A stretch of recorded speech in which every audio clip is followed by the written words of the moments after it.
وسلم در آخرین عهد زندگی خود، یعنی که از همون سین 37 سالگی تا به 40 سالگی، یک حالت به پیغمبر خدا رخ داده بود که حضرت عزلت نشینی میکرد، یعنی از مردم جدا میشد. خصوصا در همین ماه شریف رمضان به کوه نور رفته در غار حرا پروردگارش طاعت و عبادت میکرد. طول ماه شریف رمضان در یک غار تنگ که حاجی هایی که به زیارت خانه خدا مشرف شدگی هستند اون دیدگی هستند که درازی غار 4 ذراع کمتر از 3 متر، پهنایی غار 2 ذراع کمتر از 1.5 متر، در همون یک غار تنگ و تاریک خداوند متعال شخصی را تربیت میکرد، شخصی را آماده میکرد که مسئولیت بزرگ هدایت عالم به بالای او می آمد. قدرت پروردگار را بینید در یک غار بسیار تنگ و تاریک. در سال 3 هجرت نشینیش وقتی که حضرت غذاش به اتمام رسید، از برای گرفتن غذا به خاندان خودش رهسپار شد. این واقعه در دهه اخیر ماه شریف رمضان بود. هنگامی که از غار خارج می شد، فرشته وحی پیک الهی جبرائیل امین به نزد او آمد و این کلام پروردگار را به او رسانید که اقرأ، بخوان. حضرت می گفتن ما انا بقارئین، من خواننده نیستم. و حضرت خط و سواد نداشتن، در نزد یگان کسی تحصیل نکرده بودن. اما حضرت جبرائیل حضرت به آغوش کشیدن، سخت فشردن، باز تکرار کردن که اقرأ، بخوان. حضرت هم مکررن میگفت ما انا بقارئ، من خواننده نیستم. اما در دفعه سوم حضرت جبرائیل چنان سخت حضرت فشرد و بعد گفت اقرأ بسم ربک الذی خلق، بخوان به نام همون پروردگاری که آفرید. تمام این کائنات، تمام این مخلوقات و موجودات، تمام هستی را او خلق کرد. خلق الانسان من علق، پروردگاری که انسان از یک نطفه خونی بسته خلق کرد. اقرأ و ربک الاکرم، بخوان ای پیغمبر که پروردگاری تو بسیار کریم است، بسیار بخشنده است. خدایی که انسان از یک نطفه خونی بسته خلق کرده است، چی مشکلی برای او دارد که یک آدمی که خط و سواد ظاهری ندارد او را معلم بشریت گرداند، او را هدایتگر از برای تمام عالمیان گرداند. الذي علم بالقلم علم الانسان ما لم يعلم، خدایی که انسان به واسطه قلم آموزانید و انسان چیزهایی که نمیدانست تعلیم داد. همین 5 آیه از سوره مبارکه اقرأ آیه های اولینی هستند که به پیغمبر خدا صلی الله علیه و سلم نازل شدند.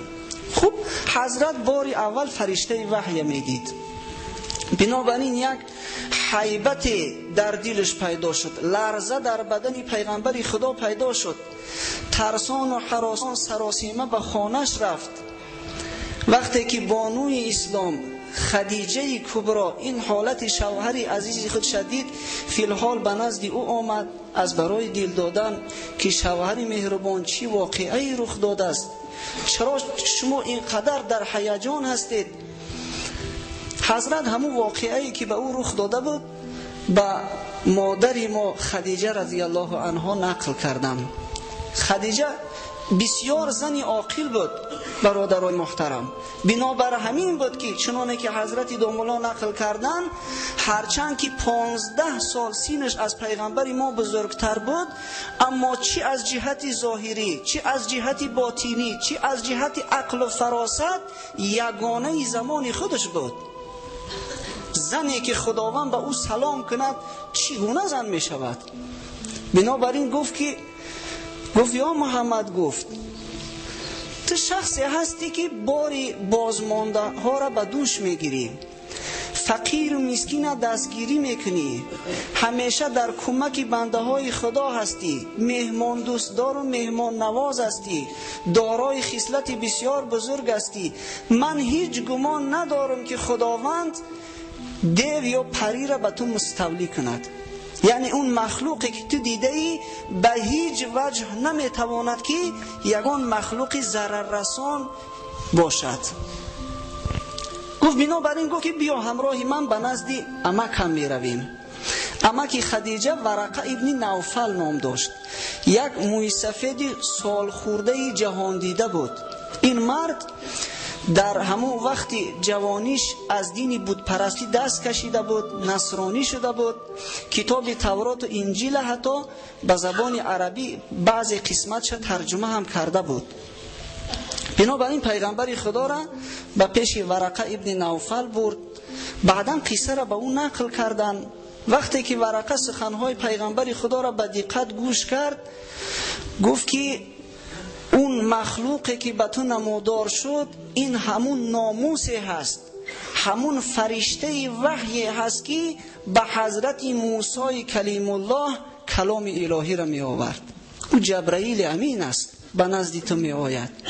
خدیجه گفت این شوهر تو پیغمبر خدا هست، همون پیغمبری موعود هست که پیدا شد.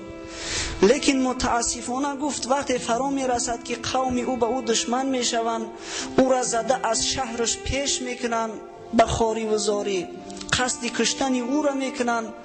اگر گفت من در قید حیات باشم البته که از او حمایت می کنم. اما از بس که سن سالش رفتگی بود، چند روز بعد او هم جان به جان آفرین سپارید. خوب ورقه این از کجا دانست؟ ورقه فقط از سخن پیغمبر خدا اینو نفهمید. او اهل کتاب بود، او از کتاب تورات و انجیل آگاهی داشت.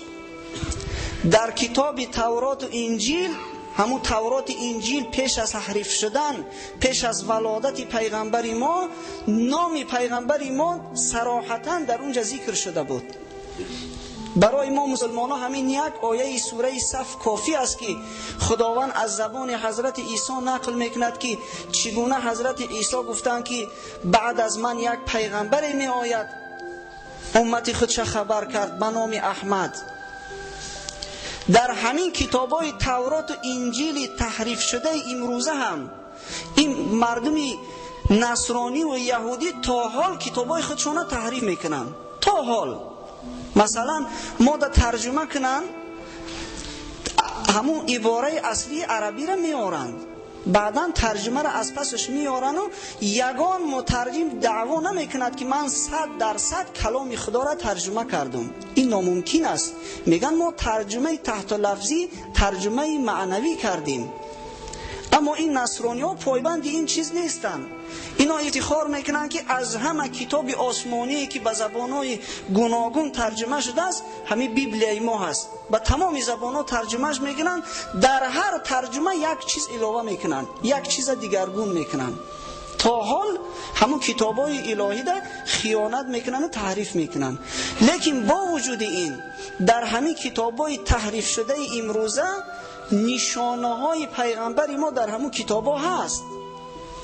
مثلا کسی که اگر اطلاع بیشتر خواهد پیدا کند به کتاب رحمت الله کیرانوی مراجعت کند، یک عالم هند که در عصر 19 همین درباره نشانه های پیغمبر ما در کتاب تورات و انجیل کتاب نوشته است.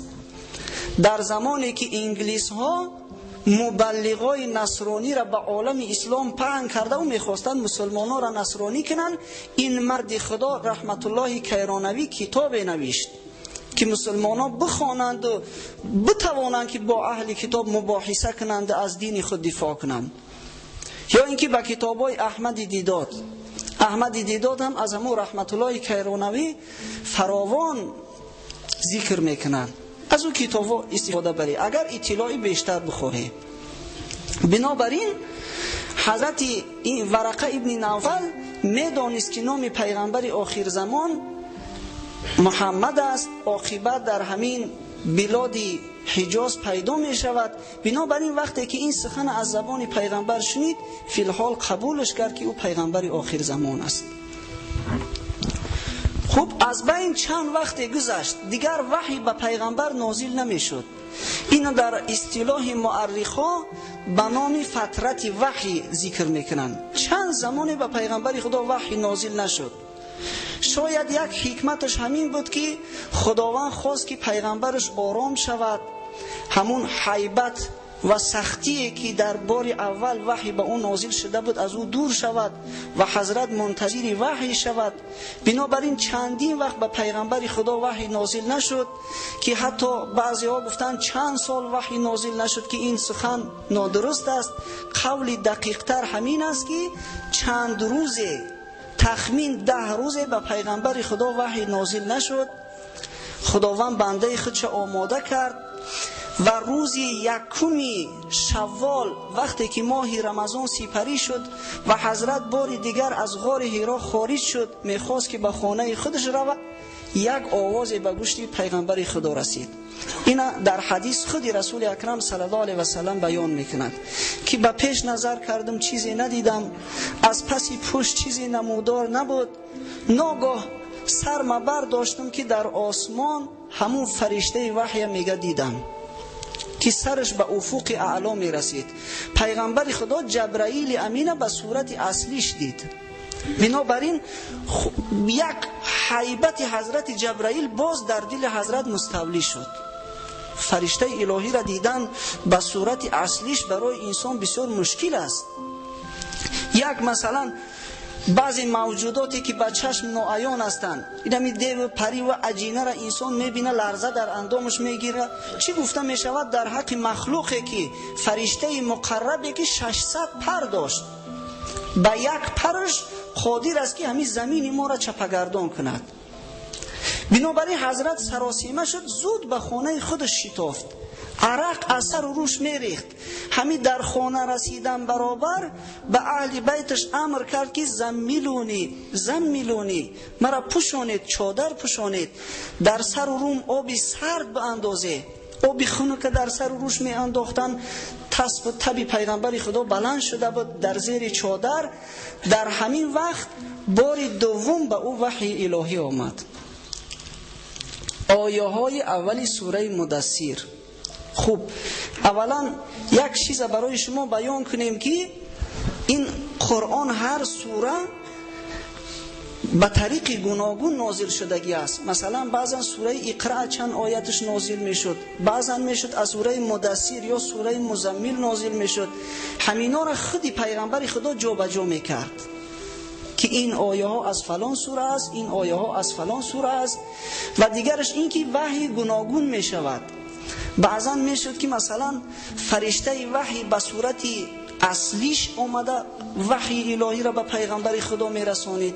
بعضا میشد که فرشته الهی یگان صورت آدمی را میگرفت به مانند انسان که حتی دیگر کسا او را میتوانستند بینن، وحی خدا را به او میرسانید.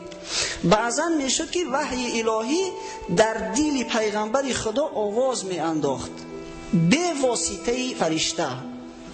و از همان نوع وزنین ترینش همین نوع سومش بود که وحی الهی به واسطه فرشته به الهام الهی در دل پیغمبر خدا جرنگاس میزد. در این حالت پیغمبر خدا را تبش بسیار بلند میشد. حتی صحابه ها نقل میکنن که در همین حالت اگر به حضرت نزدیک میشدیم، پای ما وقتی که به حضرت میرسید از همون شدت طاقت نمیکردیم، پامون از او جدا میکردیم. به همین طریق آیه های اولی سوره مدثر به پیغمبر خدا نازل شد که یا ایها المدثر، ای مرد گلیم پوشیده، حق تعالی بگفت قم فانذر، برخیز که وقتی آرام و راحت رفت، وقتی آسایش گذشت، فانذر، بنده های خدا را از عذاب خدا بترسان، قیامت آمدنی هست. و ربک فکبر، پروردگار خود را به بزرگی یاد کن. و ثیابک فطهر، لباسهای خود را تازه و پاکیزه نما. و رجز فهجر، از پلیدی و از نجاست خود را دور کن. ولا تمنن تستكثر. وقتی کار خوبی میکنی، وقتی احسان به بنده های خدا میکنی، از اونها انتظاری بیشتر نشو، یعنی پاداش خوبی را از غیر خدا نخواه. ولی ربک فاصبر، و به خاطر پروردگارت صبر کن. این آیه ها بار دوم به پیغمبر خدا نازل شدند. خوب، در این آیه ها حق تعالی به پیغمبر خودش چی ابراز کرد؟ اولش این که گفت وقتی آرام و راحت رفت، وقتی فعالیت آمد، از همون زمان تا به بعد طول 23 سال دیگر حضرت دیگر آرام و راحت ندیدن. دیگر فقط زحمت میکشیدن، دعوت میکردن، دیگر به پاکیزگی مردم دعوت میکردن. و آیه آخرینه که به پیغمبر خدا امر کرد ولی ربک فاصبر، در اینجا هم حضرت هشدار کرد که البته در وقتی که تو دعوت کنی مردم دشمنی تو میشوند، به تو زحمت میرسانند، مشقت میکشی، اما به خاطر پروردگارت صبر کن. از این به بعد دیگر رسول اکرم صلی الله علیه و سلم از جاش خیست. بعد اهل بیت خودش دعوتی به سوی خدا کرد. اولین آدمی که به پیغمبر نازنین ما ایمان آورده است، اعم از زن و مرد، از کودک و کلان، از آزاد و غلام، مادرمان خدیجه رضی الله عنها هست. بار اول او به شوهر عزیزش ایمان آورد. دیگر کسایی که به او نزدیک بودند، دخترای پیغمبر خدا به او ایمان آوردند. غلامش زید ابن حارثه که دیگر غلام هم نبود، پسرخواندش بود، حضرت او را آزاد کرده و پسرخواندش کرده بود، او به حضرت ایمان آورد. دوستی نزدیکی پیغمبر خدا حضرت ابوبکر صدیق. این حضرت ابوبکر یک مرد بسیار شریفی بود، بسیار با آبرویی که در هر کار مردم قریش به او مراجعت میکردند، مصلحت میپرسیدند. با مجرد این که حضرت پیغمبر خدا او را دعوتی به سوی اسلام کرد، حضرت ابوبکر قبول کرد. بنابراین لقب صدیق در افتخار یافت. صدیق، ابوبکر تصدیق کننده. در حدیث آمده است که حضرت گفتند بسیار کسایی را که به سوی اسلام دعوت میکردم اولا یک شک شبهه داشتند، یک اندیشه میکردند غیر از ابوبکر. به هر کاری که ابوبکر من گفتم به یگان شک شبهه تسلیم امر خدا شد. بنابراین ابوبکر صدیق ما او را ذکر میکنیم. حضرت علی کرم الله وجهه خردسال بودن، در سن 6 سالگی. بار دیدن که پیغمبر خدا با مادر ما خدیجه رضی الله عنها نماز میخونند.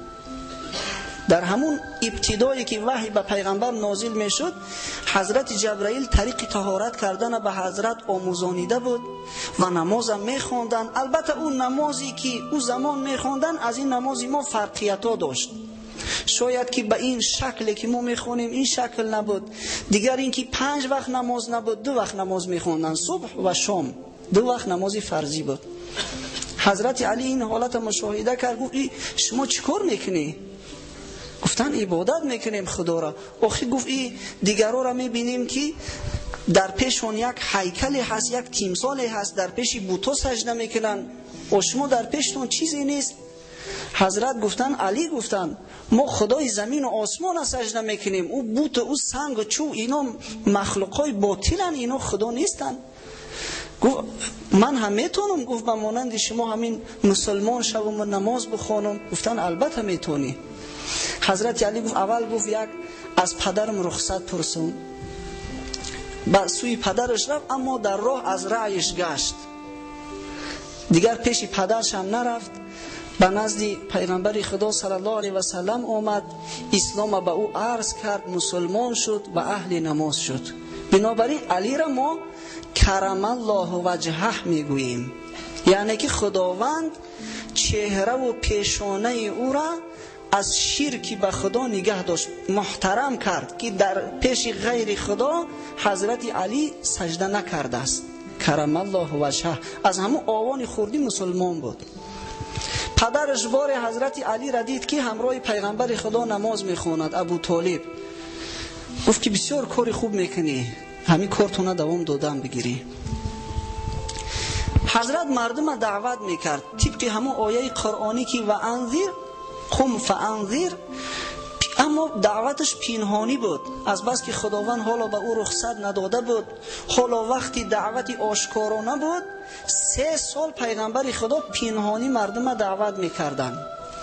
اکنون این پنهانی به حد نبود که یگان کس خبردار نشود. البته که این آوازها پهن شدگی بود، مردم مکه از این واقعه خبر داشتن، اما صراحتا در مجلس های قریشی ها و در معرکه هاشون اونها را دعوتی آشکارا نمیکرد. به علاهیدگی هر یکیش به سوی اسلام دعوت میکرد. در نوبت خود کسایی که مسلمان میشدن اونا هم اهل بیت خودشون دعوت میکردن. مسلمانای اولینی که در همون زمان اسلام آوردن دوست حضرت ابوبکر حضرت عثمان بود. حضرت ابوبکر دوستای زیادی داشت که تمام اونها را مسلمان کرد. حضرت عثمان، حضرت عبدالرحمن ابن عوف، سعد ابن ابی وقاص، شخصیت‌های ابرمرد اسلام که نامای اینا را همش شما شنیدگی هستی. طلحه ابن عبیدالله، زبیر ابن عوام، جعفر ابن ابی طالب برادر حضرت علی، اینا همه مسلمان شدن. یعنی دعوت اسلام از این کار حضرت ابوبکر صحابه های اولین دانسته می شود که خاص برای نماینده های دین، برای پیغمبران و ملاها نیست. این مسئولیتی همه هست. یکی از اصول دین ما امر به معروف و نهی از منکر است. همه ما وظیفه داریم که اهل بیت، یار و رفیقا، همکاران، کسانی که به اونا و میخوریم، اگر اهل نماز نباشن، اگر اهل اسلام نباشن، اونا را دعوتی به سوی اسلام کنیم، چگونه ای که حضرت ابوبکر و دیگر صحابه ها میکردن. در همین طول 3 سال که دعوتی پنهانی میرفت، طبق بعضی از آماری که مؤرخا و محققا در کتاب آورده اند، 130 نفر از مرد و زن مسلمان شدند. بعضیشون قریشی بودن، بعضی ها حتی غیر قریشی بودن، به مانند عبدالله ابن مسعود که او قریشی نبود. بعضی غلاما و کنیزا اسلام قبول کردند و از همه مسلمانای سرسپرده اسلام معلوم شد که باز همینا هستند، به مانند بلال حبشی، صهیب رومی. 130 نفر، شاید که در نامهای بعضی ها اختلاف است، از این کمتر باشد یا از این زیادتر باشد، در طول همین 3 سال فعالیت به هدایت رسول اکرم صلی الله علیه و سلم مسلمان شدند. بعد از این خداوند آیه دیگر نازل کرد. خداوند سوره شعرا در قصه حضرت موسی را آورد که چگونه حضرت موسی فعالیت میکرد، قومش دعوت کرد، با وجود این که فرعون او را تهدید کرد، قصد کشتنش کرد، از دعوت خودش دست نکشید. عاقبت حضرت موسی بنی اسرائیل از چنگ فرعون نجات داد، فرعونی ها غرق شدند، از مصر هجرت کردند. خداوند به همین یک قصه پیغمبر خودش نشان داد که چی واقعه های عاقبت به سرش می آید و بعدا در ضمن فرمود و انذر عشیرتک الاقربین، گفت خیش نزدیکای خدا آشکارا به سوی اسلام دعوت کن. بنابراین پیغمبر خدا یک معرکه تشکیل کرد، بنی هاشم دعوت کرد. همراه بنی هاشم بنی مطلب ابن عبدمناف، عمکزاده های اونا از طرف باباگیش، اونا را هم به خانه خودش دعوت کرد. تخمین حدود 45 نفر مرد در خانه پیغمبر خدا حضور آوردند، نشستند و بعد از اون که غذا را تناول کردند، حضرت خواست که صحبت شروع کند، اونها را دعوت کند. اما در همین هنگام ای ابولهب عمکیش پیش دستی کرد، چیزی را حس کرد، پیش دستی کرد، گفت ای محمد، گفت میدونی که این شخصایی که در این مجلس تشریف آوردگی هستند، همه اینا عمک‌ها و عمک‌زاده های تو هستند، اینا همه خیش اقربای نزدیکی تو هستند، اینا همه پشت و پناهی تو هستند. بنابراین پیش از آنه که به صحبت شروع میکنی خوب اندیشه کن، مبادا یگان کاری کودکانه و ناسنجیده نکنی. بدان که ما را قدرت تاوان نیست که به تمام مردم عرب دشمن شویم. و اگر همین کار تا دوام دادن گیریم ما با تو هستیم، اما اگر کاری کنی که تمام عرب دشمنی ما شوند ما از رو میگردونیم. این کار نکن که در بالای قوم و قبیلت یگان بلا و آفت نیار. یعنی این ابولهب حضرت هشدار کرد که وقتی که تو این دعوت خود آشکارا کنی تمام عربا دشمنی ما میشوند، این کار نکن.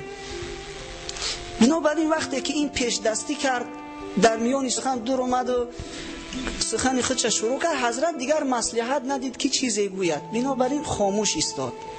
فردا باز دعوتشون کرد و پس از اتمام مجلس بعد صحبت شیرین خودش حضرت آغاز کرد.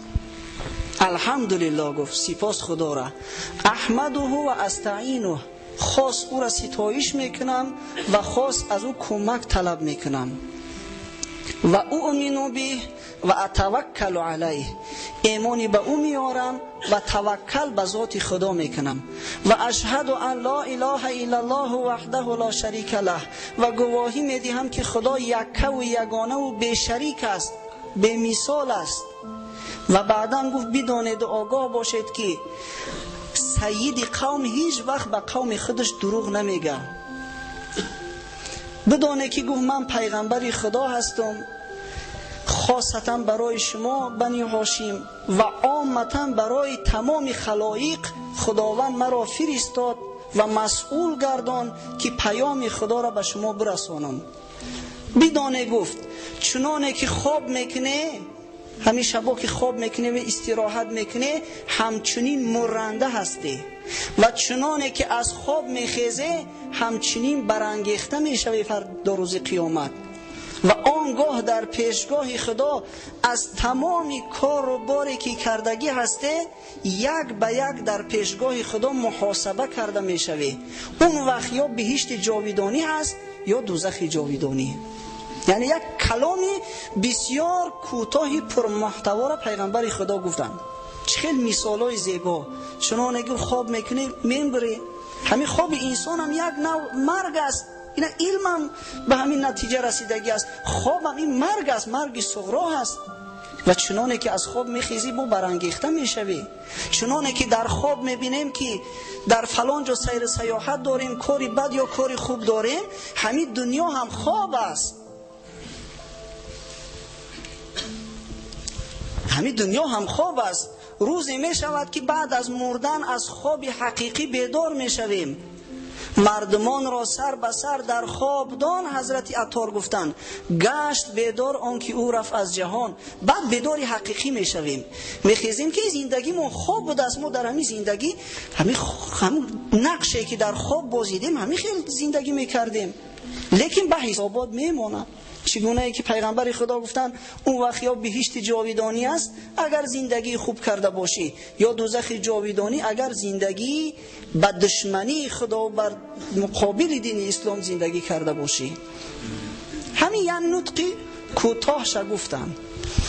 ابو طالب پدر حضرت علی که پیغمبر خدا را به وایه رسانیدگی بود بعد از گذشتن باباش، گفت چی سخنای شیرینی گفتی، چی خوب سخن کردی. گفت به خدا گفت ما دوست می‌داریم که از تو حمایت کنیم، به هر کاری که تو را موظف کردگی هستن کاری خود را انجام دادن بگیر. من در پناه تو هستم، از تو حمایت میکنم و بدان که بنی هاشم قبیله تو هم از تو ما حمایت میکنیم. کاری خود را ادامه دادن گیر، لیکن گفت دل من در اختیار من نیست، او مرا اطاعت نمی کند که از دینی پدرم عبدالمطلب جدا شوم. یعنی ابو طالب هرچند که اسلام قبول نکرد اما آمادگی خودش از دفاع پیغمبر خدا اعلان کرد. اما این ابولهب با سخن شروع کرد، گفت به خدا گفت بسیار کاری بدی کردی، گفت این را اجازتش ندیه که اگر این کار کنه تمام مردم به ما دشمن میشوند، یگان بلا و آفت به بالای ما می آید. اما ابو طالب گفت که کار تا دوام دادن بگیر، پروا نکن، مادامی که من هستم به یک تار موی تو یگان زیانی نمی رسد. وقتی که حضرت این سخن از عمکش ابو طالب شنید، فردای همون روز صبح بر وقت به بالای کوه صفا شد. در یک تپه بلندترین کوه صفا با آوازی هرچی بلندتر صدا داد که یا صباحا یا صباحا. این یک ندای بود که وقتی که یگان دشمن میخواست به مکه مکرمه هجوم کند یا یگان سیلی می آمد، یگان آفتی می آمد، همچنان کسی که خبر داشت از همون بلندی آواز میداد و مردم خبر میکرد. وقتی که این ندا را کرد بعضا قبیله ها را به نام ذکر کرد، ای بنی عدی، ای بنی فهر و ای بنی مطلب و ای بنی عبدالمطلب. تمام قبیله ها و اولادا حاضر شدند. چی واقعی شده باشد؟ گفتند که محمد در بالای کوه صفا برآمده مردم دعوت میکنند. در یک زمان خلق قیامت حاضر شدند که یگان کاری مهمی هست، یگان واقعی بزرگ شده است که محمد ما را دعوت میکند. مردم زیاد در دامنه کوه جمع شدند، گفتند که چی واقعی شده است؟ حضرت گفتند اگر حاضر من به شما بگم که از پس همین کوه یک لشکری جرار خونریز میخواهد در بالای شما هجوم کند، شما مرا قبول دارید؟ باور میکنی؟ گفتن البته باور میکنیم، تو محمد امین هستی، ما از یگان بار یگان دروغ و یگان کاری ناشایست و زشت ندیدیم، چرا قبول نکنیم؟ حضرت گفتن پس بدانه، گفتن که اگر از همین راه رویش خودتان دست نکشید، از همین عبادت بت‌ها و سنگ و چوب‌ها دست نکشه، حتما عذاب خدا در بالای شما می آید. بعدا اونا را نصیحت کرد، از او کار و بار و رفتاراشون آگاهشون کرد، غلطاشون اصلاح کرد، موعظه‌شون کرد. بعدا یک به یک همون قبیله ها را نام برد که ای بنی عبدالشمس، ای بنی مخزوم، ای بنی فلان و فلان، از خدا بترسه. گفت که در مقابل حقیقت از دستی من کار ساخته نیست. اگر شما ایمانی به خدا نیاره، من اگر بخواهم هم یگان منفعت به شما رسانده نمیتونم. ای بنی عبدالمطلب گفت. بعد قبیله خود چه خطاب کرد؟ از خداوند خودتون بترسه که در مقابل حق از دستی من کار ساخته نیست. عباس فرزند عبدالمطلب، عمه پیغمبری خدا، گفت از خدا بترس. صفیه دختری عبدالمطلب، عمه پیغمبری خدا، از خدا بترس. گفت در مقابل حقیقت یگان کاری از دست من ساخته نیست. فاطمه دختری نازنین پیغمبری خدا، هر مالی که از دنیا میخواهی، هر چیزی که میخواهی در این دنیا بخواه، گفت من به تو میدهم، لیکن خودت از خدا بترس، خود را اصلاح کن، چرا که در غیر این صورت کار از دست پدری تو ساخته نیست. من کاری کرده به فایده تو کرده نمیتونم. این صحبتاش کرد، مردم شنیدن، خوب، بعضی ها خوب قبول کردن، لیکن همه خاموش، همه آیسته آیسته پراکنده می شدن. در همین هنگام این ابولهب ملعون، این همو عمکی پیغمبر، دستاش برداشت به اشارت، طبق بعضی از روایت ها حتی سنگ انداخت به سوی حضرت. گفت خدا جان تا همین روز بگیره، تو به همین خاطر ما را در اینجا دعوت کردی؟ برای همین کار گفت ما را از کار بیکار کرده اینجا آوردی؟ دشنام و حقارت های زیاد پیغمبری خدا را داد. بنابراین در شأن او همین سوره تبت نازل شد. استعیذ بالله، تبت یدا ابی لهب و تب. خداوند در حق او گفت هلاک باد هر دو دستی ابو لهب و هلاک باد خودی ابو لهب.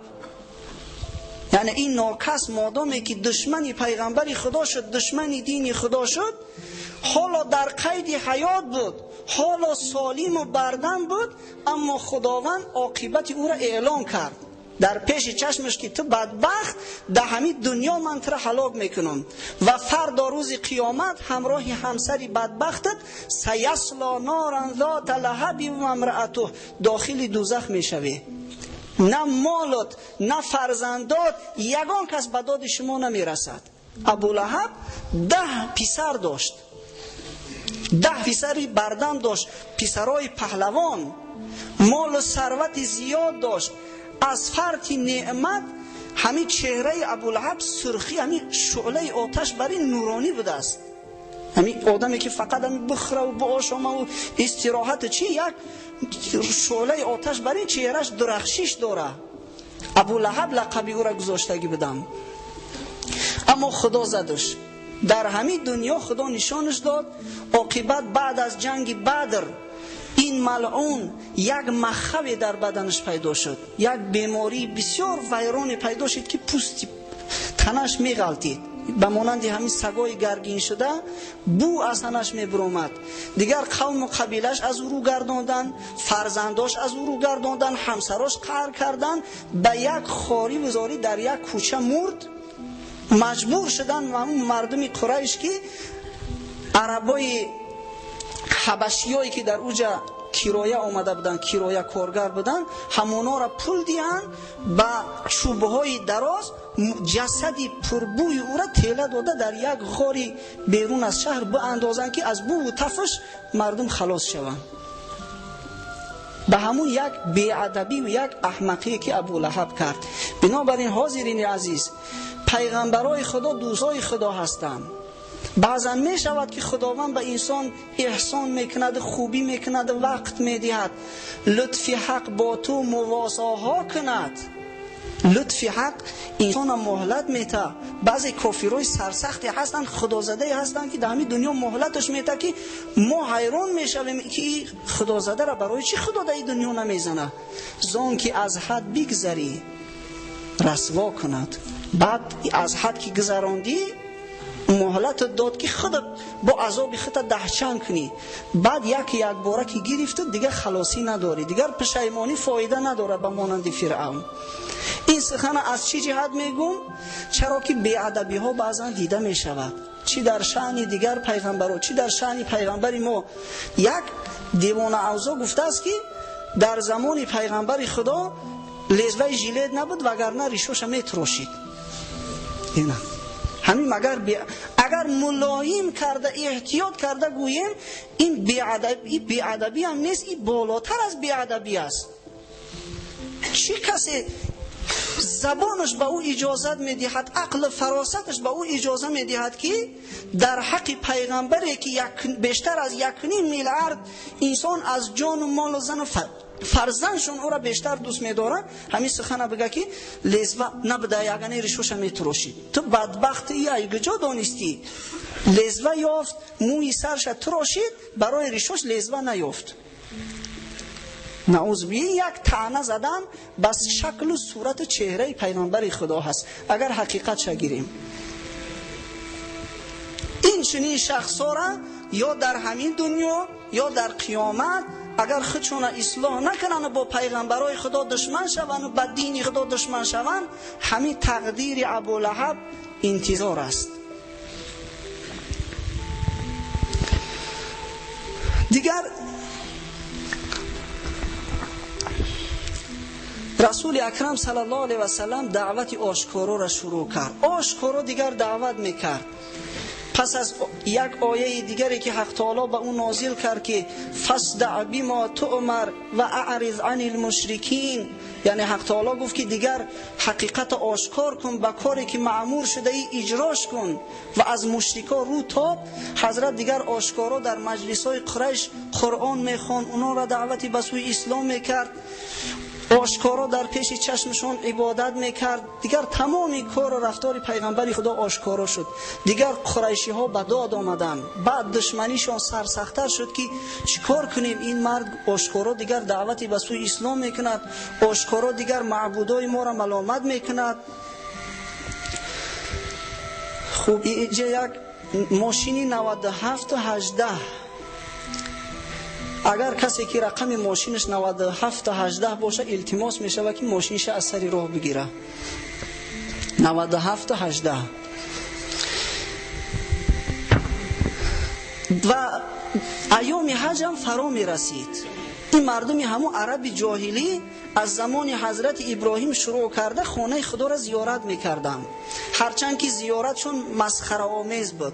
لبلیج میکردن، بعضا اوریان در گرد خانه خدا طواف میکردند و بوتا را میگرفتن میبردن روی خانه خدا داخل میکردن، اما عبادت میکردن. بنابراین وقتی ایام حج نزدیک میشد از تمام منطقه های عربستان مردم عرب برای زیارت خانه خدا می اومدن.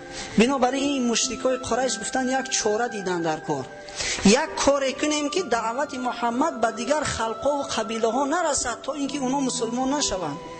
اینا بینه که کافر از عصر میانه شروع کرده چاره اندیشی میکنه و بیکار نیستن، فکر میکنه چیکار کنیم که مسلمانان را تاثیر اسلام کمتر کنیم. این اسلامیزاسیا شده است، مردم همه به سوی اسلام گرایش پیدا کرده است در عالم. چی مکر حیله کنیم؟ تروریستش بگیم؟ با چیکار کنیم؟ با یک نقشه نو در کار، یک نقشه تازه تر در کار.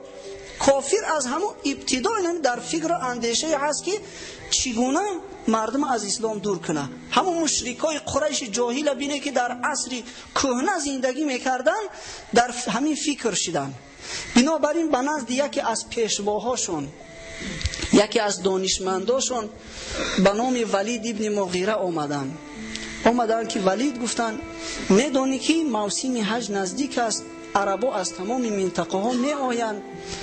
خوب این محمد دعوت آشکارا دارد، این روی راست گشته مردم به سوی دین نو دعوت میکنه. چیکار کنیم؟ چی چاره کنیم؟ یگان نقشه پیشنهاد کن.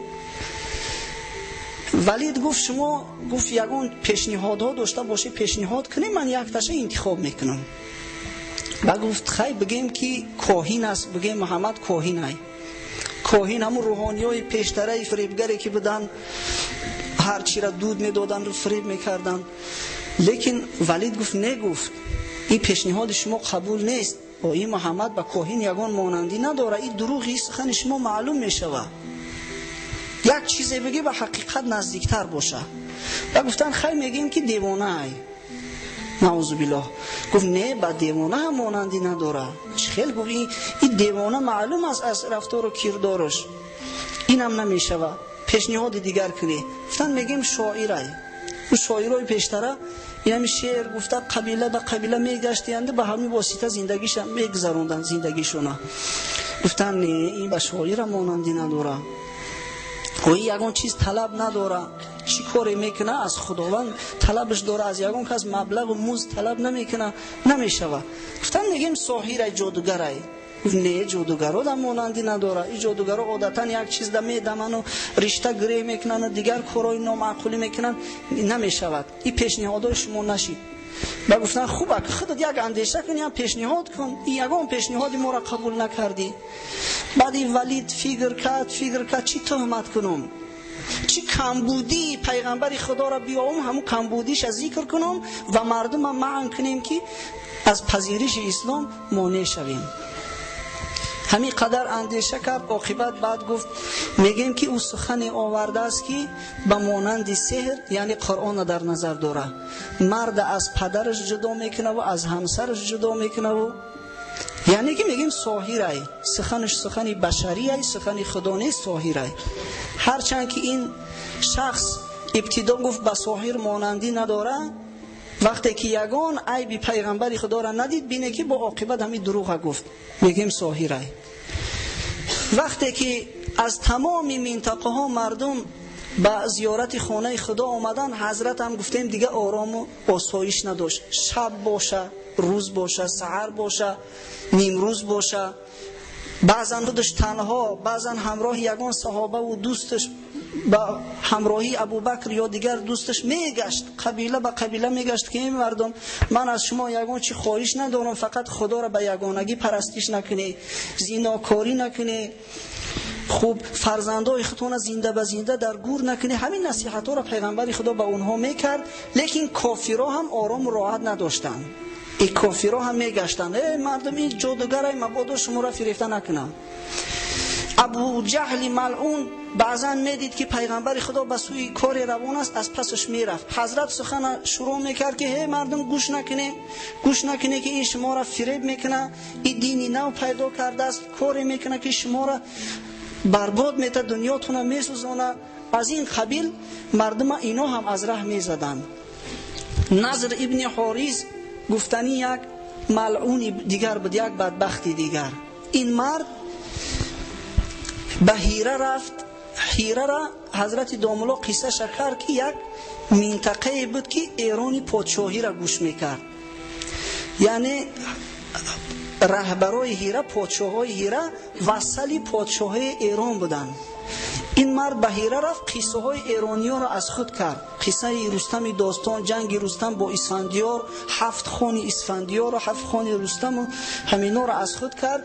می اومد در هر مجلسی میدید که پیغمبر خدا دعوت شروع کرده است. هی مردم میگو ایرا گوش نکنه، من قصه های شیرین تر از او دارم، من قصه های خوبتر دارم. بعد همون افسانه های بود نبود بودگار بود را شروع کردن میگرفت. یعنی کاری کنیم که مردم از دعوت منع کنیم. حتی این نضر ابن حارث وقتی که میشنید است که یگان شخصی با آبرو به سوی اسلام مایل شده است، میخواهد که مسلمان شود، او را به خانهش دعوت میکرده است، از پول خودش تشکیلی میکرده است، نوش و نعمت ها را می آورده است. بعد یک کنیزه که دیگر هم داشت است که سرایندگی میکرده است، به مانند خدمون، چیزای خدمون، سراینده های خدمون. بعد او کنیزه کش رقص بازی و سرایندگی میکرده است. ای ایجا تشکیلی را خورده و عرق نوشیده. بعد میگفته است اینا بین راحت در کجا بوده است، تو میستی از پس محمد رفته، ای پس مردن شما را وعده راحت داده است. این راحتی این وقت را بعدینه نگذاری، مبادا شما را فریفته نکنه. این کارا را این نظری بدبخت نظر ابن حارث انجام میداد است. بعضا حالت می شد که حضرت میخواست که قرآن قرائت کند، یا اینکه نماز میخوان به آواز میبرداشتن، میگفتن آواز برداره که قرآن شنیده نشود. این قرآن به خودش یک تأثیر دارد که شنونده را به سوی خودش جلب میکنه. غلاغوله میکردن، آواز میبرداشتن که سخن حضرت شنیده نشود. این همش از همون سیاهی دلشون بود. همین خیلی آدم ها حالی هم هستن. این انسانیت آدم ها همون خیلی که در قدیم فکر و اندیشه داشتن، بخل و حسد و کینه و عداوت و کافری و این چیزا از همون قدیم بود تا حاضر هم هست، تا وقتی که انسانیت هست. یک کار کنیم خلل دارش کنیم که مردم از صحبت محروم شوند. این کارو نشد، تهمت های گوناگون کارگر نشد. با وجود این بعضی از کسایی که می آمدن مسلمان میشیدن، به زیارت خانه خدا می رفتن، بنابراین دیگر بدبختا بعد اندیشه بدتر کردن، رفتن کار دیگر کردن. در کار دیگر از این جاسو کسایی که اسلام میارن اینا را روی راست عذاب و شکنجه میکنیم. این ابو جهل وقتی که میفهمید که یگان کس مسلمان شده است، اگر یگان انسانی با آبرو میشد که زدش نمیتونست، به خانهش میرفت تهدیدش میکرد که تو اسلام آوردی، اگر از اسلام بر نگردی کار میکنیم که تو در تجارتت کساد میشوی، ضرر میبینی، از دنیات محروم میشوی. همین خیلی تهدید میترسونید. اما اگر او بیچاره یگان کمبغل ضعیف بیکس میشید، عذاب و شکنجهش میکردن. بعداً مصلحت کردن هر رهبری قبیله، هر رهبری اولاد وقتی که شنید که یک تابعش مسلمان شده است، حتما او را عذاب و شکنجه کنه که از اسلام دست بکشه. حضرت عثمان امکش در یک گلیم پیچید، محکم کرد، از زیر گلیم برگ چرگ این چیزا را دود میداد که حضرت عثمان نفسگیر شود، که تا وقتی که کافر نشوی میگفت من تر از این گلیم خلاصی نداری، خلاصت نمیکنم. حضرت مصعب ابن عمیر یک جوان یا شکک بود که اسلام قبول کرده بود. بسیار جوانه که نونیحالی زیبا صورت، ناز پرورد، در خانهشون ارکه بود است، مسلمان شد. این آچه‌ای که به فرزند باید مهر داشته باشه زد، از خانه پیشش کرد. بیچاره گشنه و تشنه در صحراها و در زیر آفتاب میگشت، عاقبت قاق زد، روش پوست پرتاف به مانند مار برین. همون قدر رنگی صورتش دیگرگون شد که دیگر او را شناخته نمیشد، که تا وقتی که مسلمان نشوی دیگر به خانه تر ره نمیدهیم. خب حالی شخصای آزاد این بود. اما بیچاره غلاما چی حال داشتن؟ غلامایی که در او عصر زمان غلامداری صاحب غلام از زده میکشت، کسی چیزش نمیگفت.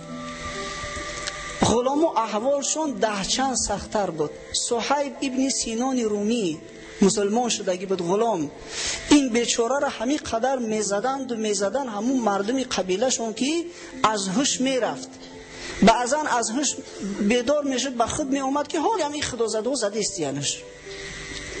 بعضا چیزای از زبانش می برومد که خودش نمیفهمید چی میگه.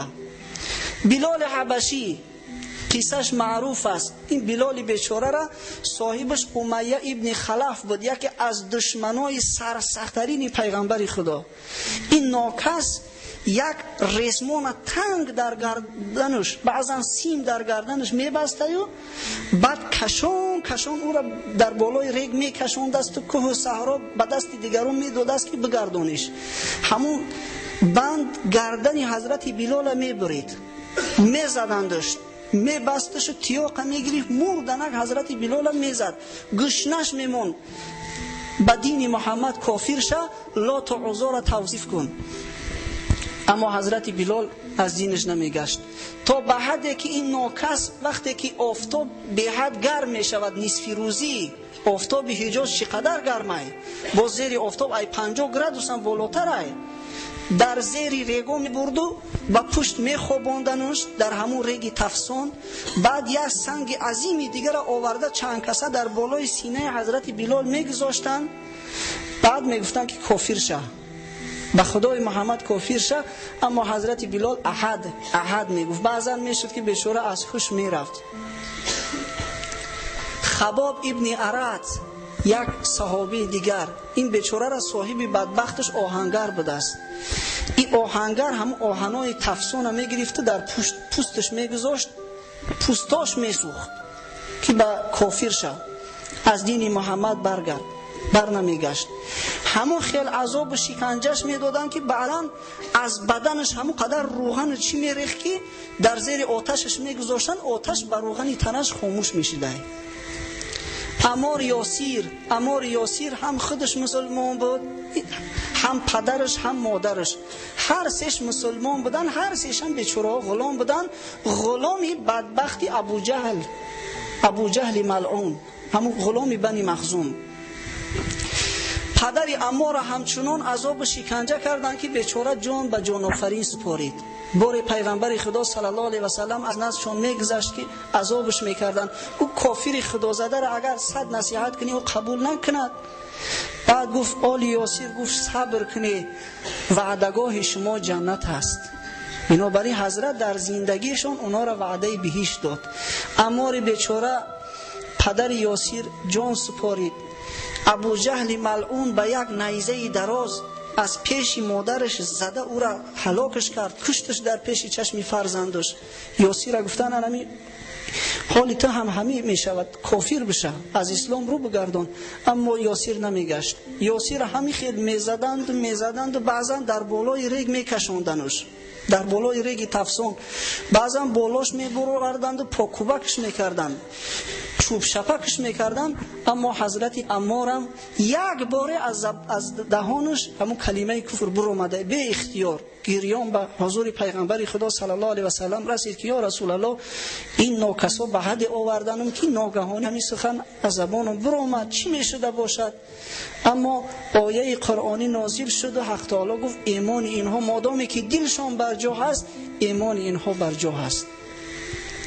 اگه زنک ها، این کافر نه به زنک رحم دارد نه به کودک رحم دارد. این وقتی که انسان میگه بترس از کسی که از خدا نمیترسه، او که از خدا نترسید به قیامت باور نداشت، از دست او بدبخت همه کار میآید. کنیزکار هم عذاب شکنجه میکردن. زینیره گفتن یک کنیزکی بود، همین خیل بیچاره را عذاب شکنجه کردیان که روشنایی چشمش از دست داد، کور شید. از عذاب زیاده بیچاره کور شید. بعد با طعنه و ملامتش زدن که لات و عزا گفتن ترا کور کرد. انا دیدید با لات و عزا کافر شدی، لات و عزا ترا زدن تو کور شدی. اما همون کنیزک در همون حالتهای سختی و نابینایی گفت به خدا، گفت لات و عزا کردگی نیست، ایره خدا کردگی ای. اما من با امید دارم اگر بخواه خدا با بینا میکنه. فردای همون روز به امر خدا همون زینیره بیناییش یافت، چشماش بینا شد. امر پروردگار عالم. بینه که آخه این از 1000 نقل و قصه عذاب و شکنجه ها باور کنیم ما یک بیان کرده نتوانستیم. همون قدر عذاب و شکنجه ها دیدن مسلمان های اولین، لیکن بینه که از اسلام دست نکشیدن. اکنون ما خودمون هیچ وقت با اونا قیاس کرده نمیتونیم. از او عمل هایی که اونا میکردن از 10 یکش ما و شما کنیم، عالم امروزه اسلام آباد میشود. یکش از 10 کنیم. بنابراین هم حق تعالی در وصف اینها گفت پروردگار عالم از بالای عرش اعلا که السابقون السابقون اولئک المقربون. حق تعالی گفت او کسایی که در نوبت اول مسلمان شدن اونا مقربان درگاه خدا هستند. اونا در جایگاهی هستند که دیگران به جای اونا نمیرسن. بله صحابه های پیغمبر خدا محترمترین ارجمندترین این امت هستند، لیکن صحابگانی که بعد از فتح مکه مسلمان شدگی هستند هیچ وقت با صحابگانی که در جنگ بدر اشتراک میکردن برابر شدن نمیتونن. صحابگانی که بعد از جنگ بدر مسلمان شدن هیچ وقت با او صحابگانی که ابتدا در اولین لحظه ها مسلمان شدگی بودن با اونا برابر شدن نمیتونن. بنابراین ما و شما باید که از تاریخ اینها عبرت بگیریم. اینا برای ما عبرت هستند. اینا یک قصه افسانوی نیستند. ما و شما هم به یک عذاب و شکنجه اندک کاری نکنیم که از اسلام رو بگردانیم. به یک ترس هراس اندک یک زنی را 3 بار حجاب پوش کردیم. 3 بار. یک بار سطر بند به دست، بعد وقتی که زنکا را من میکنن سطرش ایسرش میگیرن نصیحتش کردیم که اخی خواهر اخی بعد اکل شما را من کردن از جمعه خونی دیگه ای مسلمانی هم منتون کردن بند سطر تا. زنی مسلمان سطر داره، سطر فرضی خدا های. سطر پوش شد، بار دیگر با گرفت، بار دیگر نصیحتش کردیم سطر پوش شد، بار سیوم با سطرش گرفت است. برای چی؟ میترسم یگون چی نشوه خبرهای هر خیله اومده است. این اگر گر مسلمانی از این است که حافظ دارد و اگر از پس امروز بود فردای. شرم است از این خیل مسلمانی وقتی که مسلمانای حقیقی را قصهش بخونیم و ما به این حالت باشیم. و گفتی همو حضرت حافظ و اگر از پس امروز بود فردای. فردا وقتی که پیغمبر خدا صلی الله علیه و سلم جمع شود او صحابگان اولین صحابه های بعدینه و دیگر مسلمان های غیور گرد اطراف او را بگیرن، این خیل مسلمانی به غیرت ترسانچکی که از یک شمال اندک تماما پگانوش میکنه میگیره از دین حتی رو میگردانه، این خیلی ادعا میکنه و خودش به پیغمبر خدا نزدیک میکنه. این شرمندگی است. خداوند مهربان همه ما و شما را موفق بگرداند که پیغمبر خدا و صحابگان اولین از برای خود اسوه حسنه قرار دهیم. و آخر دعوانا ان الحمد لله رب العالمین.